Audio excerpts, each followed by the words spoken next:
from Baines Council have already been held, and all of these have been dismissed. So can the Leader of the House please withdraw his allegations? Mr. Deputy Speaker, the councillor concerned is still making these allegations and does not believe the processes have been satisfactorily carried out. So I would point to what he has said. Thank you very much, and I think we'll now move on. We're now moving on to a statement by the Secretary of State for Health and Social Care, Sajid Javid. Thank you, Mr. Deputy Speaker. Can I start by paying tribute to Professor Sir Jonathan Van Tam, who, after 4 years as Deputy Chief Medical Officer, will be returning to his role at the University of Nottingham at the end of March. Now, there aren't many clinical advisors who can be recognised solely by 3 letters, but JVT's unique and straightforward approach to communication has seen him rapidly become a national hero. To use words that I think he might particularly like, we're grateful that we've had him on loan for so many years. He's been a top signing and he's blown the whistle on time. So I'm sure the whole House would want to join me in wishing Jonathan Van Tam, Professor Sir Jonathan Van Tam, all the very best. Now, Mr. Deputy Speaker, with permission, I'd like to make a statement on the COVID-19 pandemic. We started this year as the freest country in Europe, thanks to the decisions that we made to open up in the summer and the defences that we've built. But we must not lose sight of the fact that this virus is still with us, and there are still likely to be difficult weeks ahead.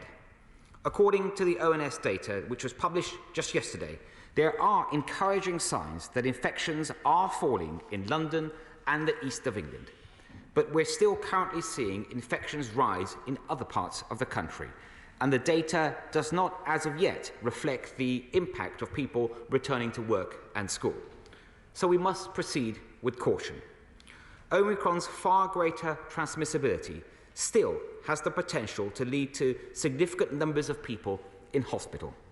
There's already almost 17,000 COVID-19 patients in hospital in England, and due to the lag between infections and hospitalisations, the NHS will remain under significant pressure over the next few weeks.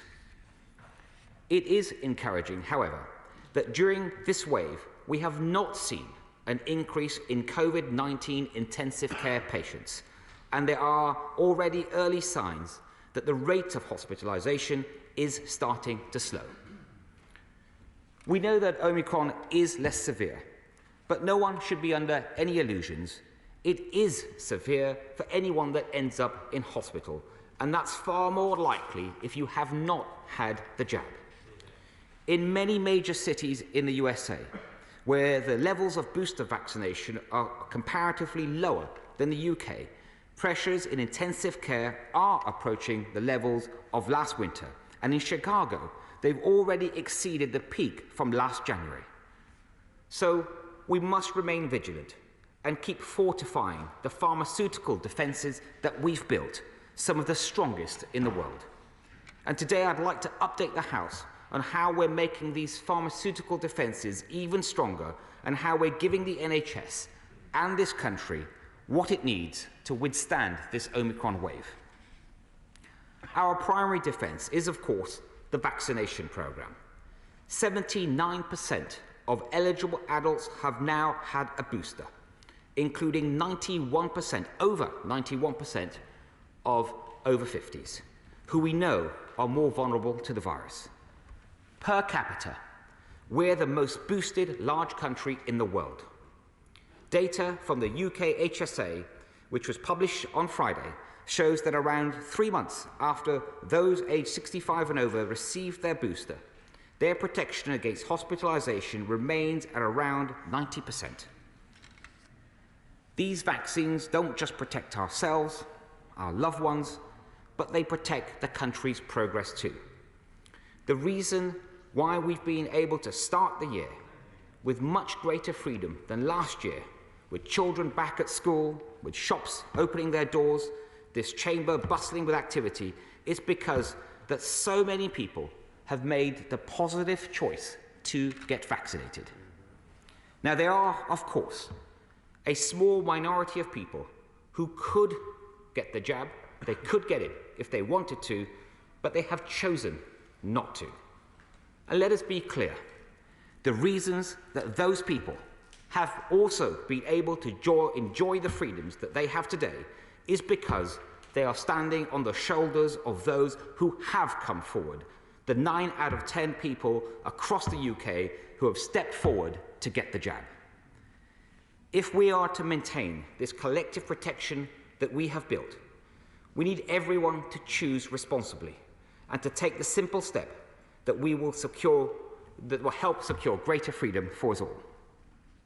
Now, people working in health and care look after some of the most vulnerable in our society, and so they do carry a unique responsibility.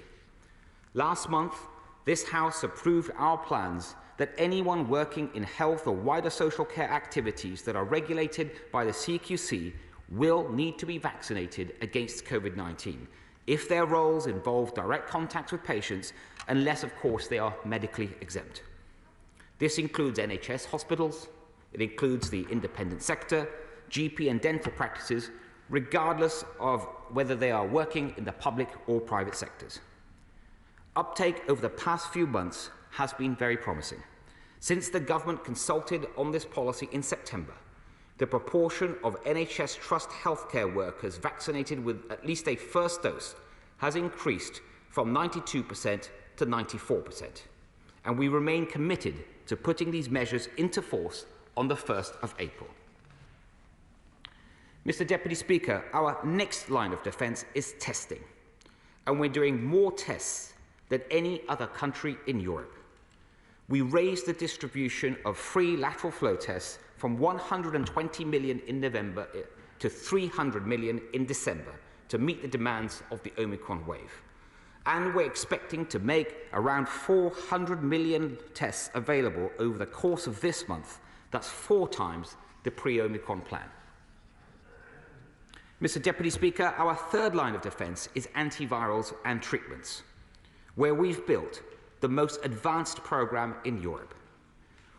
We've now secured almost 5 million courses of oral antivirals, leading the whole continent in the number that we've procured per person. And we're already making these cutting-edge antivirals and treatments available directly to patients. Last month, we contacted 1.3 million of those at the highest risk from COVID-19, people such as those that might be sadly suffering with cancer or people with Down syndrome. And we sent them a PCR test kit that they can keep at home. If they test positive, they'll then be able to access either a monoclonal antibody or an antiviral, which can then either be sent to, those patients to their home, or they can access it through a clinician at one of the 96 COVID medicine delivery units that now exist across England. We're also making all antiviral treatments available more widely through a national study. And Mr. Deputy Speaker, any of our constituents that are aged over 50 or between 18 and 49 with an underlying health condition, and if they get COVID-19 symptoms and they test positive, they're all eligible. They can sign up for this trial, if our constituents are interested, by visiting the website panoramictrial.org. The more people who sign up, the more widely we can deploy these treatments. Mr. Deputy Speaker, with these 3 defences, the most boosted, the most tested, the most antivirals, it's no wonder that we are the freest country in Europe. This country is leading the world in learning to live with COVID. And just as we strengthen these defences to keep people out of hospital, we're also taking measures to ensure that the health service has what it needs. As part of this work, we've looked at every available route to secure the maximum capacity possible across the NHS. We've been working with the latest technology to create virtual wards, where patients can be monitored by clinicians remotely in their own homes. We're bringing on stream extra beds in hotels and hospices, where people can be safely discharged once they're ready to leave hospital. We're putting in place new Nightingale surge hubs within hospital grounds to provide extra resilience should we need it. and we're making use of the independent sector. This week, we announced a new 3-month agreement which will allow NHS trusts to send a wider range of patients, for example, those in need of cancer care, to the independent sector for treatment. These measures, taken together, these are our insurance policy, helping us to plan for the worst while we hope for the best. Like any insurance policy, we hope that we don't need to use it. But it's the role of any responsible government to prepare for all reasonable outcomes so that we can keep this country safe and protect the progress that we have made. And finally, Mr. Deputy Speaker, I've always said to the House that any curbs on our freedoms must be an absolute last resort, and that we shouldn't keep them in place for a day longer than absolutely necessary. With this in mind, we've been reviewing the isolation period for positive cases to make sure the measures we have in place maximise activity in the economy and education, for example, but also minimise the risk of infectious people leaving isolation. UK HSA data shows that around 2/3 of positive cases are no longer infectious by the end of day 5. And we want to use the testing capacity that we've built up to help these people leave isolation safely. After reviewing all of the evidence, we've made the decision to reduce the minimum self-isolation period to 5 full days in England. From Monday, people can test twice before they go, leaving isolation at the start of day 6. These 2 tests are critical to these balanced and proportionate plans, and I'd urge everyone to take advantage of the capacity we have built up in tests so that we can restore the freedoms to this country while we are keeping everyone safe. Mr. Deputy Speaker, we've now entered the 3rd year of this country's fight against COVID-19. And thanks to an incredible national endeavour, we're now better protected than ever before. But this virus is not going away. There will be more variants, and no one can be sure what threat they might pose. But we can be sure that our pharmaceutical defences, vaccines, testing, and antivirals are the best way to protect our health and our freedoms as we learn to live with COVID. I commend this statement to the House. West Reading. Thank you, Mr. Deputy Speaker. I thank the Secretary of State for advance sight of his statement, and I also pay tribute to Professor Sir Jonathan Van Tam, who has provided outstanding public service throughout the pandemic. It wasn't the government resignation we were looking for, but the timing brought to mind the now infamous and deleted tweet from the UK Civil Service. Can you imagine having to work with these truth twisters? JVT already has a knighthood, but working with the Prime Minister, he must have the patience of a saint. And so on behalf of the whole Labour Party, we thank him for his service and we wish him well for the future. He is truly, Mr. Deputy Speaker, a national treasure. We welcome the announcement the Secretary of State has made on the reduction of the COVID isolation period to 5 days, on condition that 2 negative tests are produced. So let's hope the Secretary of State sorts out testing. Before Christmas, he told us there were no issues with supply, but over Christmas, NHS staff and other key workers were unable to access tests because the government hadn't noticed that the deliverers had shut up shop for Christmas. Workforce shortages are one of the biggest challenges facing the NHS and the wider economy during the current wave of the Omicron variant. This measure will help people get back to work faster and safely. Great news for the Prime Minister, Mr. Deputy Speaker, who through a terribly unfortunate coincidence of timing is isolating today, unable to face the cameras or the public. How good of the Secretary of State to help the Prime Minister back to work in time to face the music again at Prime Minister's Questions next week. The Leader of the Opposition looks forward to seeing him. But what took the Secretary of State so long? Is it really because the government had misread the policy of the Biden administration?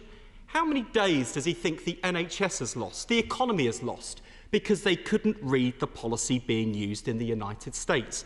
The Secretary of State has been briefing that it's the Health Security Agency's fault. How brave of him to blame officials. But the CDC advice to the Biden administration is open access and available on their website. Didn't he read it? Doesn't anyone in this government take responsibility anymore? Or is blame the staff now the essence of the ministerial code? Mr. Deputy Speaker, we're not out of the woods with COVID-19 yet. We hope that the Omicron variant has passed its peak in London, but we know it is yet to peak across vast swathes of England, and that NHS services are under enormous pressure. Today we learned that NHS waiting lists were at an historic 6 million before the Omicron wave arrived. 24 hours in A&E isn't just a television programme, it's the grim experience of patients in too many cases. Week after week, we see more evidence of unacceptable delays for patients. And now we know they're lowering standards and normalising longer waits in the NHS. 12 hours to be seen in A&E, 2 years for referral to treatment, and an hour just to be transferred from an ambulance into hospital, assuming you can get an ambulance and haven't been told to phone a friend or call a cab if you're suffering from a suspected stroke or heart attack, as has happened in at least one trust in the northeast of England.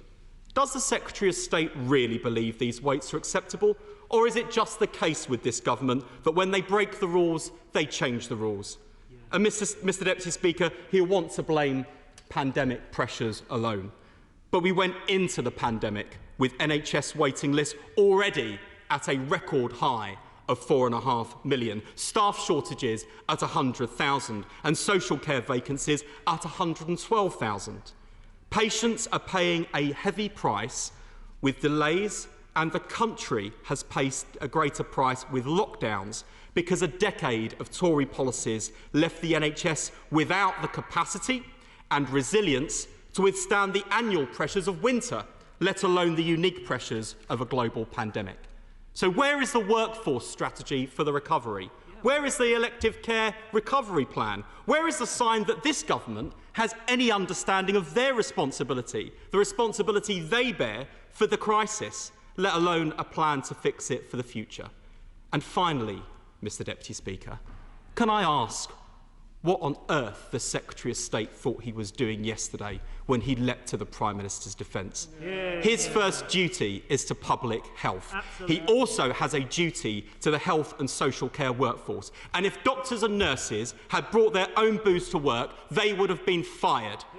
The Prime Minister has undermined trust and confidence at a critical moment in the pandemic. Who is he to ask others to do the right thing when he doesn't practice what he preaches? So, Mr. Deputy Speaker, in conclusion, the Secretary of State has a duty to inoculate the government's pandemic response from a toxic, radioactive Prime Minister. The public have concluded the Prime Minister is unfit for office. The Secretary of State needs to be careful in his defence that they do not draw the same conclusion about him. Secretary of State. Mr. Deputy Speaker, well, first I noticed that the right honourable gentleman didn't mention the huge increase since he last stood at that dispatch box facing me that we have seen in booster vaccinations in this country. He just heard me say he knows that we are the most boosted country in Europe, the most boosters of any large country. He knows how much that has helped, and not one word of thanks from the right honourable gentleman to the NHS, all the volunteers, the military, and everyone that helped do that. Not one word of thanks from the right honourable gentleman. Not one word of thanks. It will be noted by the British public. And then I did notice, Mr. Deputy Speaker, I think you've had your. If you want to return to the dispatch box, would you like? I'll sit down. Do you want to return to dispatch? I'm not sure that's in order, Mr. Deputy Speaker, but what I did say from a sedentary position is the Prime Minister is not fit to lick the boots of NHS staff in this country.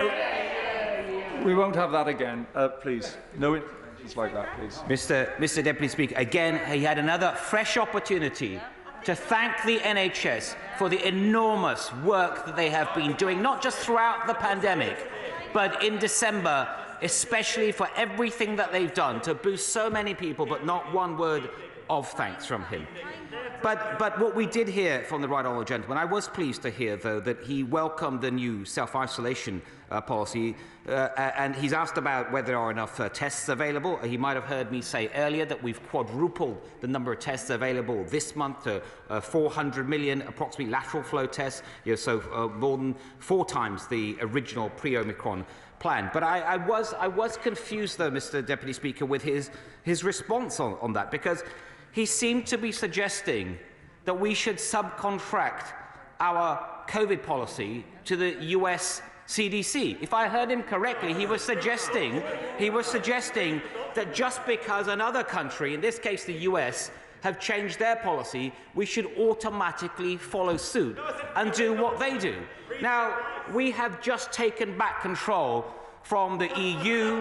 We have just left the European Medicals Agency, and here he is, just months later, suggesting we subcontract our policy to another state. I mean, this tells you all you need to know about the Labour Party's approach to this. And then in suggesting that we take the same approach as the US, he should know of all people that the US might have a 5-day only isolation period, but they have no testing. They have no testing. And I don't know if he heard me earlier, but let me remind him.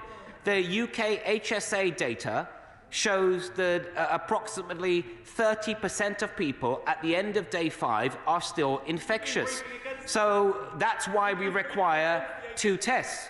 But the right honourable gentleman was suggesting we should have the same policy as the US, which requires no testing, and for everyone to leave isolation at day 5, regardless of whether they've tested or not, and wear face masks for the last 5 days. So I think the right honourable gentleman does have to decide, does he want these decisions made here in the UK based on expert UK advice with some of the best advisors that exist anywhere across the world, or does he want to subcontract it again to another state?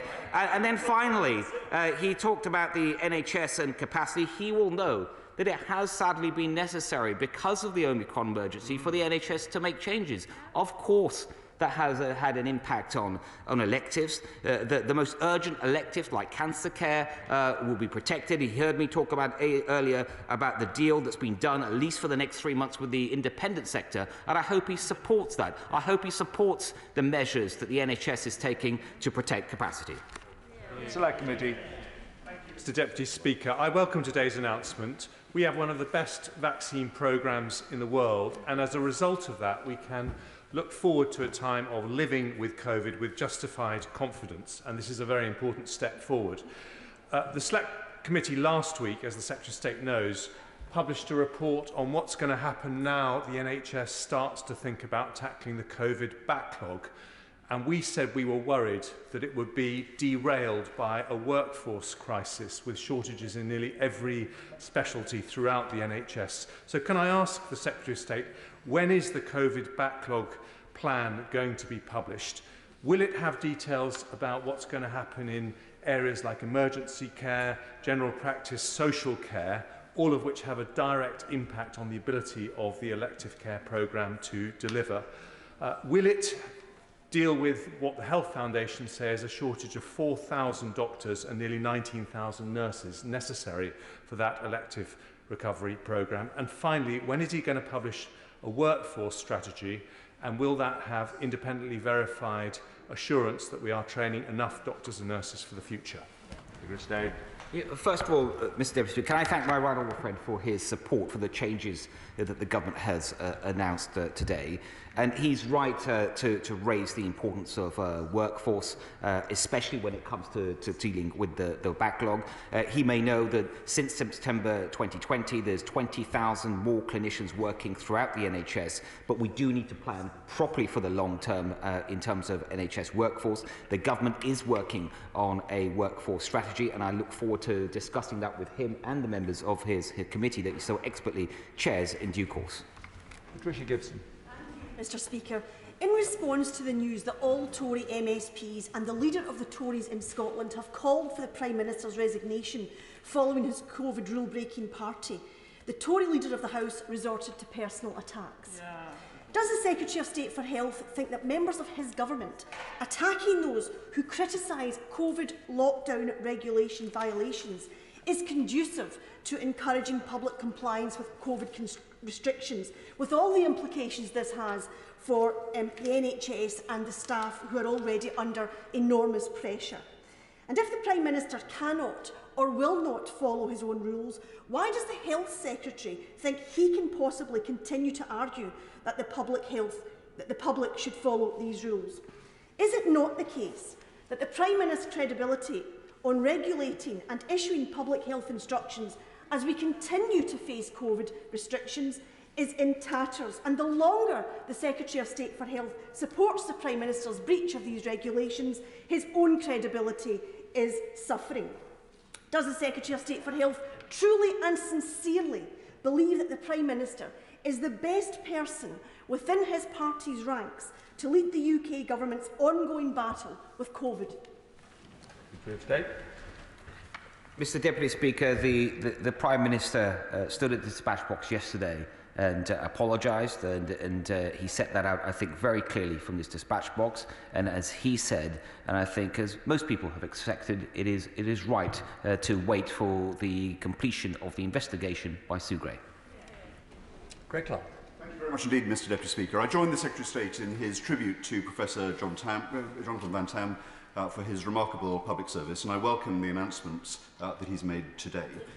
Restrictions have an impact beyond COVID, as we know, and we should be as responsive in lifting them as we are in imposing them. So given the news that he's given us today, that over 91% of over 50s have been boosted, can he confirm that we are on track to lift the Plan B restrictions when they expire on the 26th of January? And would he include in that the advice on face masks in classrooms, for which a particularly weak evidence base was published? Secretary of State. Yep. Mr Deputy Speaker, first of all, can I thank my right honourable friend for his support of these new measures. And I know he speaks with considerable experience. He's absolutely right, first of all, to talk about the impact of restrictions beyond health. He's absolutely right to talk about that. And he has heard me say before, other members of the government say before, that no restriction, none at all, should be in place for a moment longer than is absolutely necessary. My right honourable friend will know that the restrictions, the Plan B restrictions, are planned to, unless this House was to decide otherwise, they would sunset on January the 26th. But in terms of what happens next, in terms of the government's own view, we will set that out as soon as we can. Meg Hillier. Thank you, Mr Deputy Speaker. Mr Deputy Speaker, the Secretary of State talks about the importance of having insurance policies, and if you're managing risk as he is, of course that is the proper thing to do. However, on Friday, the Secretary of State issued a ministerial direction to the NHS England Chief Executive, Amanda Pritchard, to authorise the use, as he touched on in his statement, of private sector providers. This is at a very high cost. It requires a minimum income guarantee for those private hospitals of between 75 million and 90 million a month. And if the surge requirement is used, that could rise to £175 million a month, as the Chief Executive sets out in her letter requesting the direction. Could the Secretary of State explain where that money is going to come from, and why, at this stage of the pandemic, we're still being held over a barrel as the taxpayer by the private sector? Could he not have negotiated at least a better deal? Secretary of State. Well, Mr Deputy Speaker, first of all, the deal the Honourable Lady refers to, that was negotiated by the NHS, and I think they've done an excellent job in their negotiations. It's also absolutely right for the Chief Executive of the NHS to write to the government, to write to me, and to request such a direction, because the NHS's job is obviously running the NHS, but the government's job is also to think beyond the NHS and the impact of COVID beyond just health. And the Honourable Lady should know by now that the more capacity that we've got in the NHS, the less the need there is for restrictions. And what I can tell you for sure, Mr Deputy Speaker, had we not taken out this insurance policy with the independent sector and got this extra capacity, that she would be one of the first standing up here in this House asking us why we didn't work with the independent sector. David Johnston. Thank you very much, Mr Deputy Speaker. Can I welcome my right honourable friend's statement about reducing the self-isolation period. I have a number of constituents who haven't seen their relatives in care homes for considerable time, and I have a member of my own family who can have a visitor but has been confined to her small room for coming up 5 weeks now, because every time there's a case anywhere, everybody's kept in their rooms, can't go in the garden, can't go in the communal areas. Can I ask my right honourable friend to look at these guidelines again, because of course we want to protect care home residents, but the way they're being implemented is having a considerable impact on the physical and mental health of people in care homes. Secretary. Mr. Deputy Speaker, my honourable friend is absolutely right to raise this most important of issues, and in the way he's phrased the question, he reflects just how difficult it is to strike the right balance in care homes between protecting the residents of the care homes, but also making sure that they can get those visits that are so important for them. The approach that we've taken in England is different to other parts in the country. We do allow more visitors. We are supplying a record number of tests to care homes, both for the residents, but also for the staff in the care homes. And for the reasons that he has so clearly laid out, we keep this under review and will remove restrictions as soon as it is safe to do so. Graham Morris. Yeah, thank you, Mr. Deputy Speaker.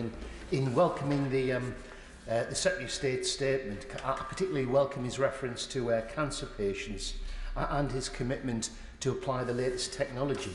May I respectfully draw the attention of the Secretary of State to yesterday's excellent debate in the Westminster Hall about access to radiotherapy services.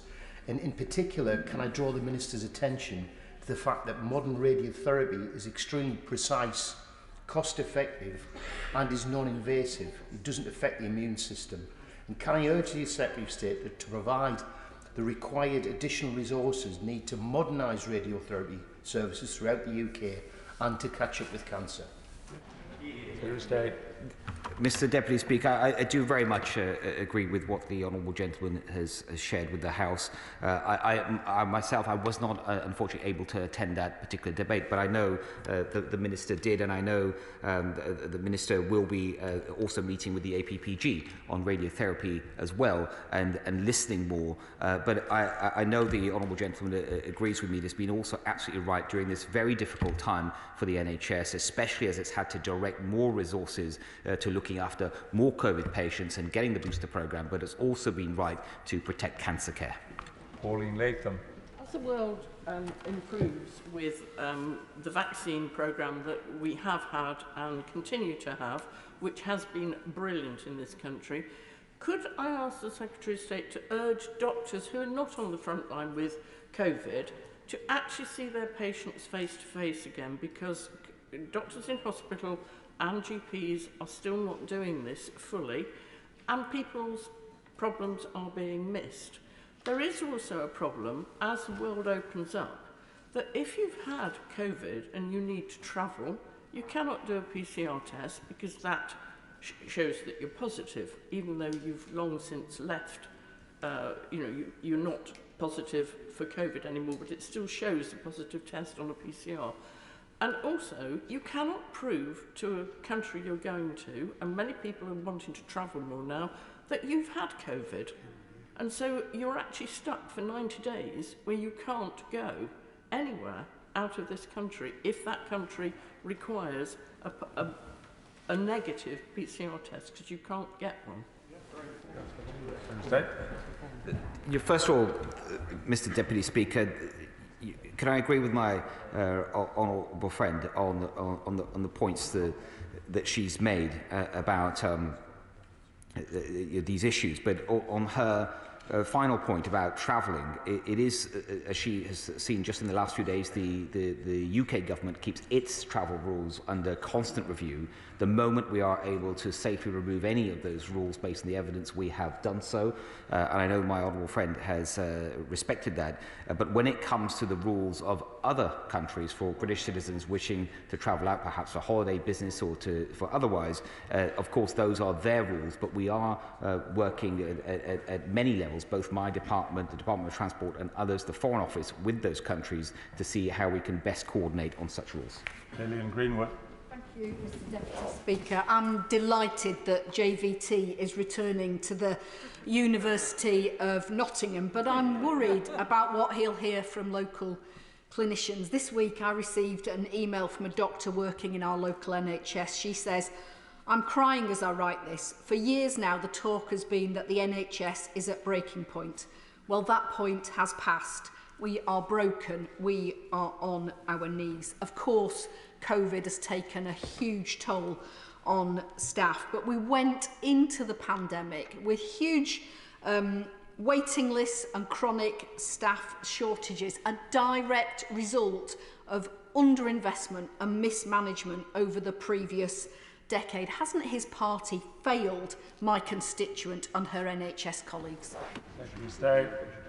Well, JVT, as I mentioned, Mr Deputy Speaker, earlier, it's the country's loss, but it is Nottingham's gain, and I'm glad that she's delighted. But in terms of investment in the NHS, the Honourable Lady will know that even before COVID-19, the government had already set out the long-term plan for investment in the NHS, over that period, an extra 30 billion a year going into the NHS at the end of that period, with huge investment, whether in cancer care, in mental health care, in electives, and then during the crisis, which of course has been very challenging for our health and care services, as it has been across the world, over £40 billion of extra investment, including this year, to help us get through this crisis.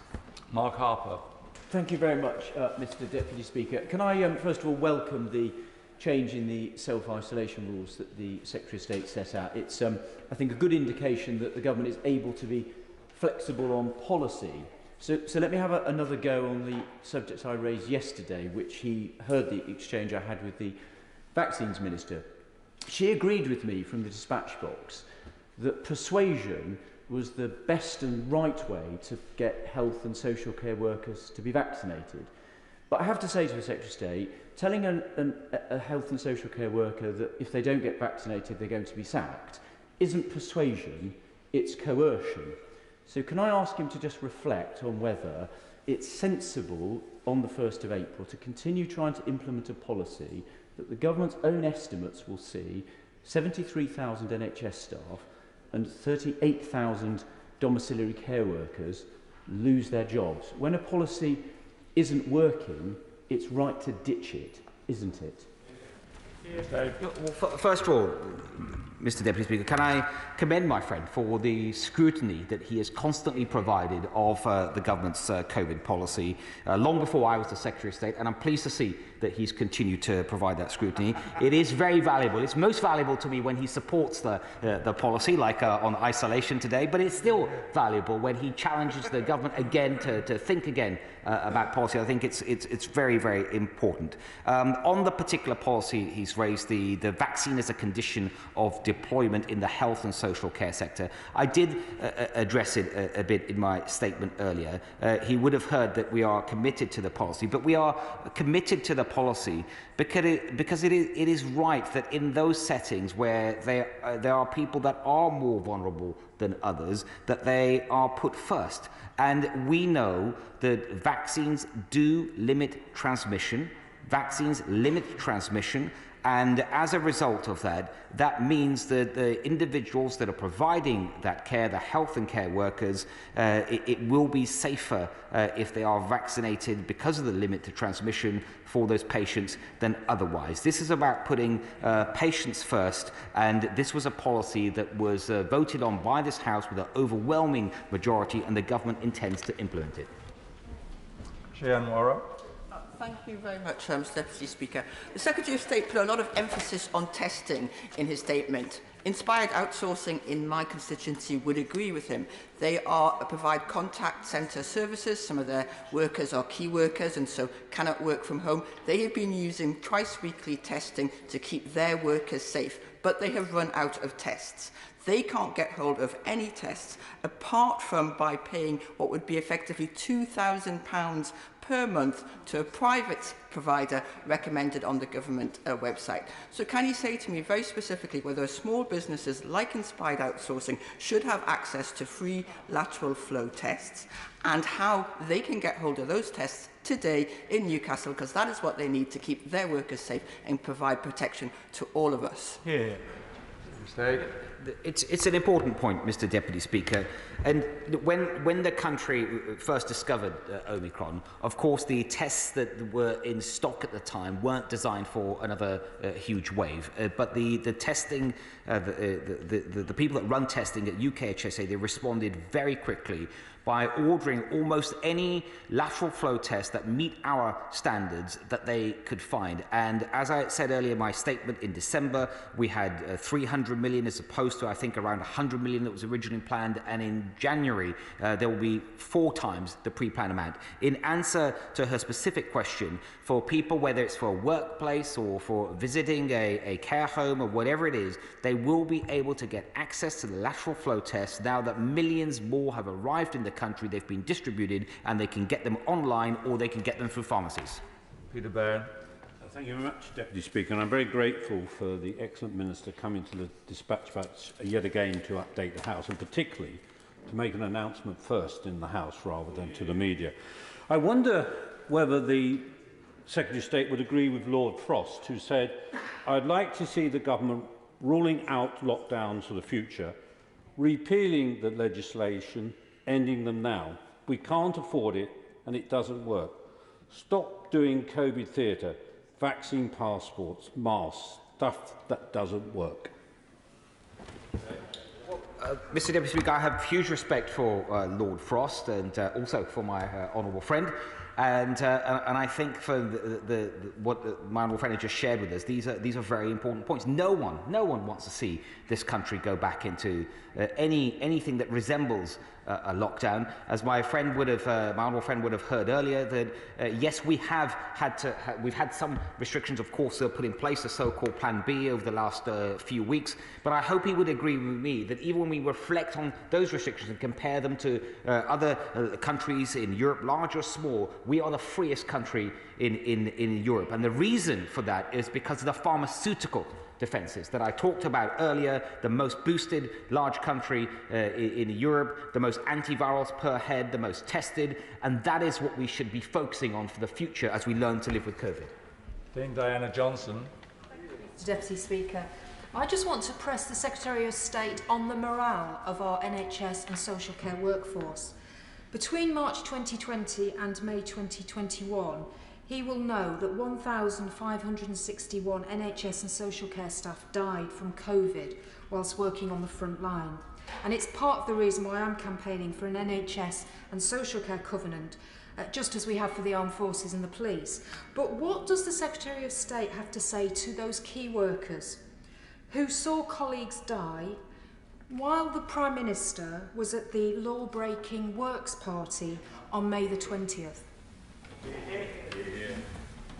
I mean, the honourable lady is absolutely right to raise the importance of morale in the NHS, and I know, like me and every member of this House, she will know full well the huge debt this country owes to everyone that's worked in the NHS and the care sector, especially over the last 2 years. And she's talked about campaigning for a NHS covenant. I'm not sure how much longer she needs to campaign, because I've already announced that we're going to have one. I'll be happy to work with her about how we could do that, but she can desist on her campaign and put her efforts into working with me to actually help introduce one. She will know that as Home Secretary, I decided that the police should also have a covenant, and so it is right that we do recognise the NHS in this way too. As for the point she made about the Prime Minister, I'll refer to the answer I gave a moment ago. Alicia Cairns. Mr. Deputy Speaker, As my right honourable friend knows, despite my enormous respect for him, I did vote against the introduction of COVID passports before Christmas.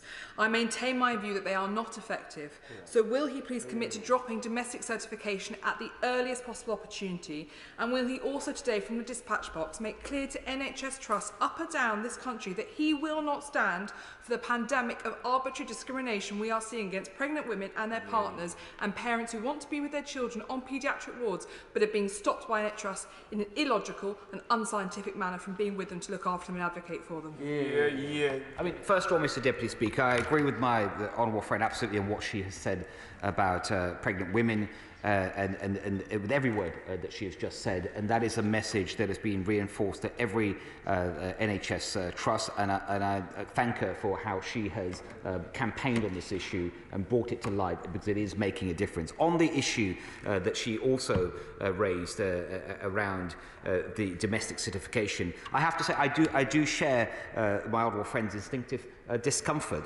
So I want to assure her, I will assure her at the House, that as far as I'm concerned, that we won't be keeping domestic certification in place for a moment longer than absolutely necessary. Thank you, Mr. Deputy Speaker. And may I, from the Liberal Democrat benches, also pay tribute to the services of Professor Sir Jonathan Van Tam. Mr. Deputy Speaker, the government is still ignoring people who are clinically extremely vulnerable, and their concerns and the lack of guidance and support. I have raised this with the Secretary of State before Christmas, and I still have many of my Bath constituents writing in about this. 2/3 of housebound people have not received the booster. So what is the government doing to make sure that the vaccines are accessible to everybody, including the housebound? Mr. Deputy Speaker, of course, the Honourable Lady, when she talks about making sure everyone gets access to the booster, the people at the top of the list should be those that are clinically extremely vulnerable, as long as the vaccine is something that can work for them. And that is why during the month of December, especially when we have accelerated the booster programme, working with GPs mainly, but also others, that those that are housebound or in care homes have been a priority, and we have seen the booster rate rise substantially. And also, can I point her to what I said in my statement earlier about the 1.3 million clinically extremely vulnerable that we have also contacted, the NHS has contacted directly to make sure that they have access to the new antivirals that we have procured, which I'm sure that is something that she would welcome.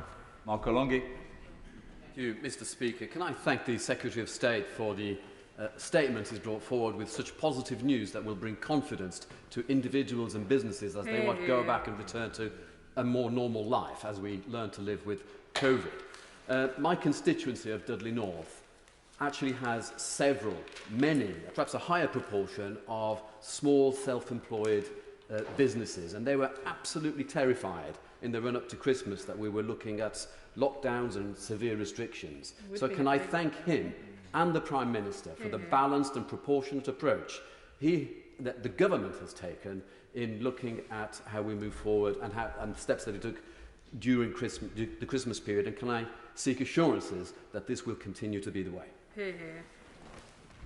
Can I first thank my honourable friend for his comments and support of the changes that I have announced today. And he's right to point to a key difference in our approach during this Omicron wave compared to any other country in Europe, I think any other large country. It is not by accident that we have been the most open, the most freest in Europe. It is by design. It is because we have rightly focused on the booster program, with 79% of eligible adults boosted, the most boosted country in Europe. We have more antivirals per head than any other country in Europe. We are testing more than any other country in Europe. It is these pharmaceutical defences that will allow us to live with COVID, to keep businesses open, to protect the life chances of our young people, and to keep our country open and free, just the way he wants to see. Daddy. Thank you, Mr. Deputy Speaker, I'm sure the Secretary of State will want to join me in paying tribute to the staff at Cardiff and Vale Health Board for their work on the booster programme. And you'll know today that the statistics show that, in fact, Wales is joint first in Europe, actually ahead of the UK average on delivery of boosters, and that can only be a good thing for our population. But will he say a little bit about what the JCVI is discussing and what his views are on further boosters, for people who are older and more vulnerable, the immunosuppressed, the use of polyvalent vaccines going forward? Because obviously, as we open up further, there are people who are going to be deeply worried about that, particularly with waning boosters. So will you say a little bit about the plans for further jabs for those most vulnerable? Yeah, well, first, Mr Deputy Speaker, I would join him in commending Wales in their rollout of their booster programme. And in fact, throughout the UK, in Scotland and Northern Ireland, in every part of the UK, we've seen a very good, positive approach, protecting more and more people. In terms of the JCVI, I will point the honourable gentleman to two more recent announcements that he may or may not already be aware of. There was one just before, I believe, the Christmas break, where the JCVI recommended to the government that at-risk 5 to 11-year-olds are offered the paediatric vaccine, and we have accepted that. I have accepted that, and that will start this month, and I believe that will start across the UK, so including Wales. And the second recommendation we received very recently, I think it was just at the end of last week, was that after carefully looking at the very latest evidence, some of the evidence I referenced earlier from UK HSA when I made my statement, the JCVI decided that we should not offer a fourth dose to over 85s or others at risk at this point, because they were comfortable that the protection that is provided, and when they looked at waning, was still incredibly strong for older people. Stephen Metcalfe. Thank you, Mr Deputy Speaker. Can I add to the chorus of approval for the decision to reduce self-isolation to 5 days? But can my right honourable friend ensure that the NHS COVID-19 app and the government website is updated as soon as possible to avoid confusion which seemed to exist around this reduction to 7-day isolation, to ensure that people fully understand their obligations and when their isolation starts and when it can finish? Yeah, Mr Deputy Speaker, first can I thank my honourable friend for his support, and also I will make sure that the website is updated in the way that he says as soon as possible. Holly Lynch. Thank you very much, Mr Deputy Speaker. Recent data suggested that just 4% of teachers said that they had readings on classroom carbon dioxide monitors which are above the safe threshold set by the Department for Education. He will be aware that ventilation is becoming a massive challenge in schools, and in primary schools in particular. So can I ask the Health Secretary, what conversations is he having with his colleagues at the DFE to make sure that children can be in classrooms, can continue to learn, but do so safely as possible, protecting them and the wider community?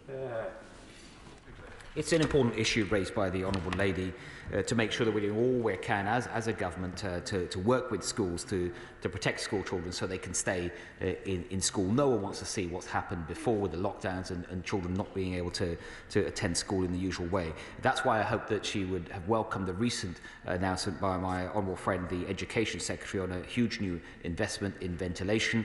And I know that my right honourable friend, the Education Secretary, is taking this issue incredibly seriously, working with schools up and down the country and seeing what more can be done. Steve Baker. Thank you, Mr Deputy Speaker.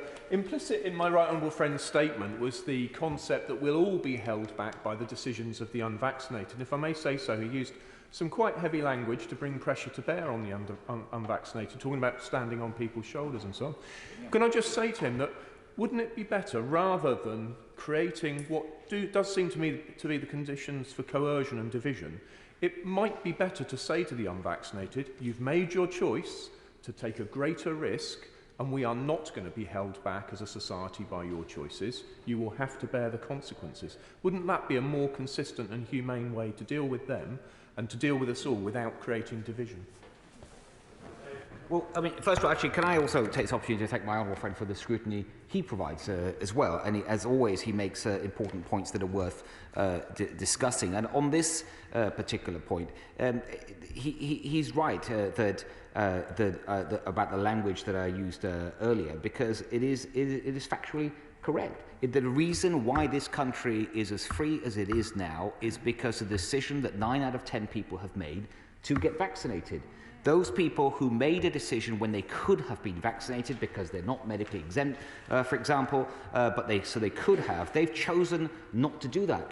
And that has consequences. It doesn't just have consequences for them, it has consequences for all of us. My honourable friend might be interested to know that when I visited a hospital last week, King's College Hospital in London, that I was told by the consultant in charge when I went to the ICU ward that was looking after COVID patients, I was told that they estimate that 70% of those in the ICU ward were unvaccinated. 70% were unvaccinated. If those people had got vaccinated, they not only would have been safer, but it would have meant that that space in hospitals could have been used for others. And if that is not just in ICU wards, if you look at the 17,000 COVID-positive patients in our hospitals, this is something that could have been prevented had those that were unvaccinated or decided not to take their booster shot had actually bothered to do so. So yes, getting vaccinated, it needs to be a positive choice. We need to encourage people, and with the exception of the health and social care high-risk settings, it should not be done by compulsion. I don't believe in that. I don't think it will work. I think it's unethical to do so. But the people who have chosen not to get vaccinated should understand the consequences of their decision for the rest of society. Clive Efford. Thank you, Mr Deputy Speaker. Following on from that, paying tribute to all NHS and care staff, we're 17 days away from the first deadline when NHS and care staff will need to get their first vaccine if they're to be vaccinated by the deadline of the 1st of April. What we didn't hear in the Secretary of State's statement is anything about a long-term strategy for staffing in our NHS to deal with the current vacancies and unfortunately those that will come about as a result of the 1st of April deadline. So where is the long-term plan that managers in the NHS are crying out for, and where are we going to get qualified staff from in the future? Well, I hope the honourable gentleman heard some of the comments I made earlier about the importance of making sure patients are as safe as possible in health and care settings, and I hope that he agrees with that and therefore understands the new vaccination rules, that he's referred to the importance of those rules. But he is right to ask about the planning that is necessary to cope with those changes, and I can reassure him that since that decision was made, in fact even before Parliament had voted in anticipation of such a decision being made by Parliament, the NHS has started planning for this. They are working with each and every trust, but the most effort that they are putting in, I think rightly, is to convince those, I think 6% of people in NHS trusts that have those so far not had a first dose of the COVID-19 vaccine, to convince them in a positive way to make that positive choice with all the information that they need about the vaccines being safe and effective, offering them meetings with clinicians, including one-on-one meetings, and I hope the honourable gentleman supports that kind of approach. Marcel. Thank you, Mr Deputy Speaker. I very much welcome the reduction in self-isolation times to 5 days. That will be appreciated by the hospitality industry, particularly in Bournemouth. Mr Deputy Speaker, I'm proud to say that I'm a vaccinator in Bournemouth, and tomorrow will be doing my duty along with thousands of others across the country. It is a critical job and a rewarding one if we are to tackle COVID-19. He will be aware from his visits that the atmospheres in these temporary hubs is extremely professional, but it can also be quite quiet and sombre. Could I ask the Secretary of State whether he could look at seeing if the licensing conditions for radio could be lifted? Maybe he could speak to the BBC, Classic FM, Virgin Radio. Chris Evans might even be listening to our debates here even today. I hope that he would agree that it would help lift spirits as we go about this important national effort. Well, first of all, can I thank my honourable friend for his support for today's measures, but can I also thank him for being a volunteer vaccinator. It is people like him up and down the country, but especially in the last few weeks as we made the call for the booster program that have come forward in their thousands, and they are the people, these volunteers working alongside the NHS, also, may I add, alongside the soldiers and the military that have helped, which is something else I know that my honourable friend has experience of, a direct experience of as well. I've listened carefully to his suggestion, and I personally, I think that's a very good suggestion. It's not something I had given thought to before, but I think it is absolutely right that we contact these organisations and see if they would like to be helpful in helping our army of vaccinators across the country. So it's a very good suggestion. I thank him for it, and we shall try our best to act on it. The incredibly patient Matt Weston. Thank you, Mr. Deputy Speaker. I just want to add my voice to the congratulations to Jonathan Van Tam, but also to all those across our universities and science sectors who contributed so much at this time, and I hope others will get rewarded similarly. Secretary of State's aware, of course, of the shortage of testing kits. He mentioned it in his statement. 120 million now increased to 300 million. On these benches, my right honourable friend was saying, we're desperately keen that business should stay open and that young people should remain in education. Now, I'm aware, of course, that there are separate supply lines for testing to universities, but there is concern, actually, about future weeks' supply. Can the Secretary of State confirm, guarantee, perhaps, that there will be no issue in the coming weeks about the supply of testing kits to our sector, our higher education sector? Well, first of all, Mr. Deputy Speaker, I think the Honourable Gentleman is absolutely right in the way that he has thanked not just JVT for his service, but also those across our academic sector that have supported the government, supported people, supported the NHS throughout this pandemic. I'm privileged to work with so many of them, not just with JVT, but I can see every day the value they add and how they are helping us all to get through this pandemic. He's right to raise the issue of testing. It's not to 300 million. 300 million in terms of lateral flow tests was December. For the month of January, we have planned at least 400 million. That's 4 times the original pre-Omicron plan. That makes us confident that we have the lateral flow tests that we need. But in terms of, to be more specific, in terms of the university sector and more broadly the education sector, including schools and colleges, they rightly have a separate supply line that is still run through my department, but we work very closely with the Department for Education to make sure that that sector has the supply that it needs. I'd like to thank the Secretary of State for his statement and responding to questions for an hour. Point of order, Sir Ian Duncan-Smith. Mr. Deputy Speaker, I rise on a point of order literally as an email from the Speaker has arrived in our offices.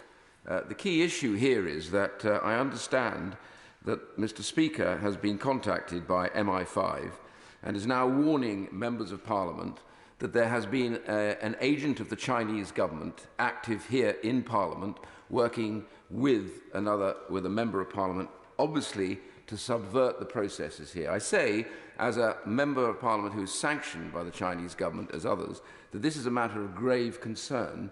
And I therefore rise on 3 points which are really important.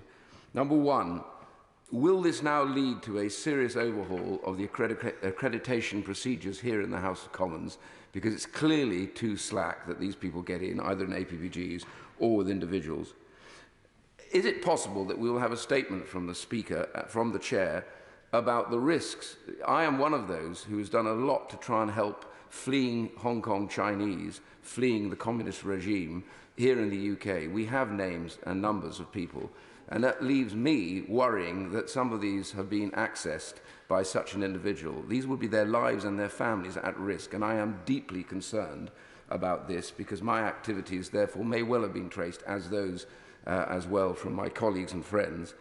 And I understand that the latest news that I hear is that this individual is not to be deported and no further action to be taken. How can it be, Mr. Deputy Speaker, that an agent of a foreign despotic and despicable power that is hell-bent on reducing many of those people into penury, it seems, how can they put somebody into Parliament, this mother of parliaments, and then that individual have nothing done to them other than they're not allowed in Parliament. This is surely not good enough.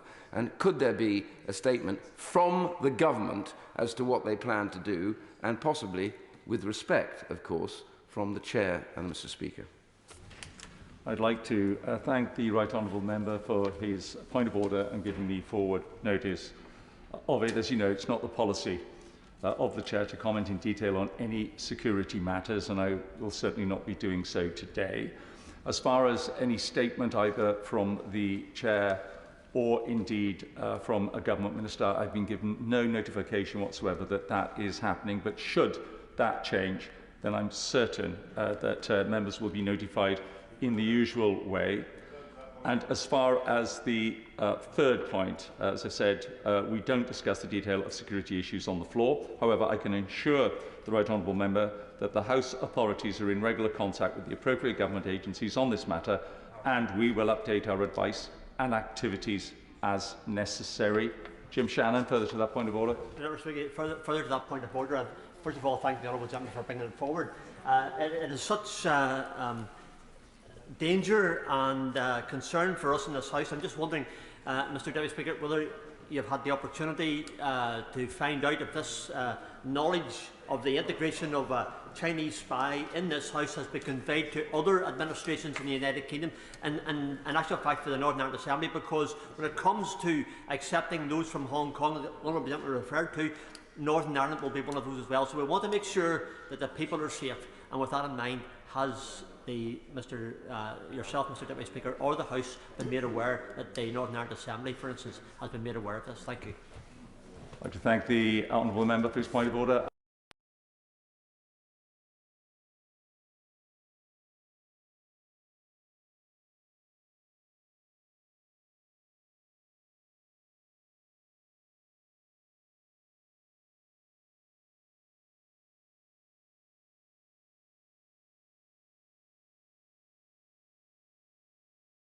Devolved administrations and the government.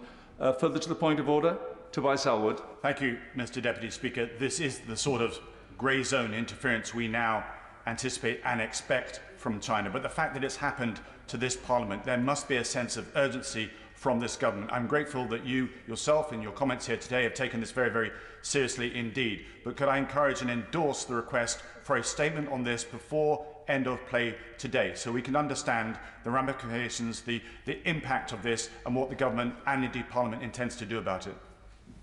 I'd like to thank the Right Honourable Member for his point of order.